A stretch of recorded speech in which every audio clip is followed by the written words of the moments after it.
As you probably could imagine, although I certainly respect, the work that's done by your agency and appreciate that we've had an open line of communication, wouldn't surprise you to know that I disagree with a lot the Trump administration is pursuing with respect to public lands management policy and issues impacting our national forests, including in my state of Colorado.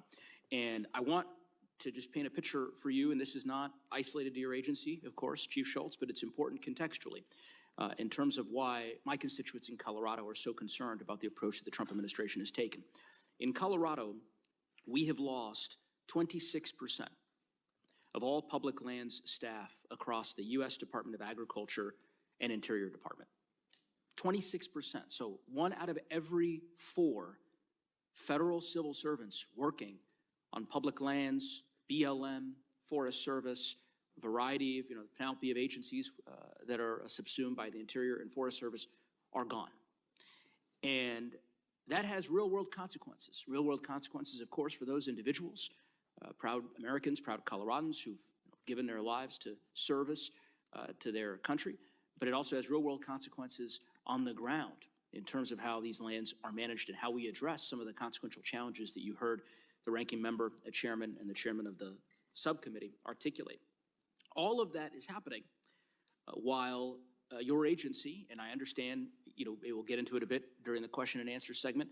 I don't know if it's your prerogative or if it's OMB's, but the gutting of the Forest Service's world-class research grants and decimating state, private, and tribal forestry programs, in my view, is not a prudent step to take, particularly during a very difficult fire season. I would also just say, and this is less directed at you, Chief, and more at the chairman of the full committee, who unfortunately has stepped out. But just to be clear, to correct the record a bit, a recent analysis as depicted in a recent analysis done by an external entity found that the Forest Service completed around 35% fewer acres of hazardous fuels work in 2025 than it did in 2024.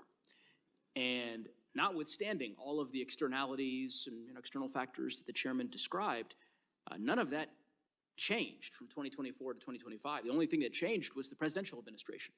And I think it's an important question that deserves to be answered, why there's a 35% reduction in hazardous fuels treatments in the first year of the Trump administration, the second term, compared to the last year of the Biden administration.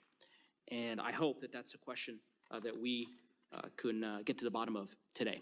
In any event, I do want to say, representing a district that spans 12,000 square miles, representing a district that includes 3 of our nation's most prominent, certainly the most beautiful national forests, I am very grateful to the folks in the Forest Service who are working each and every day hard on behalf of Coloradans and Americans writ large. I do think it's important for us to have an open line of communication, and so I look forward to your testimony and to asking you some questions about some of the challenges that we face.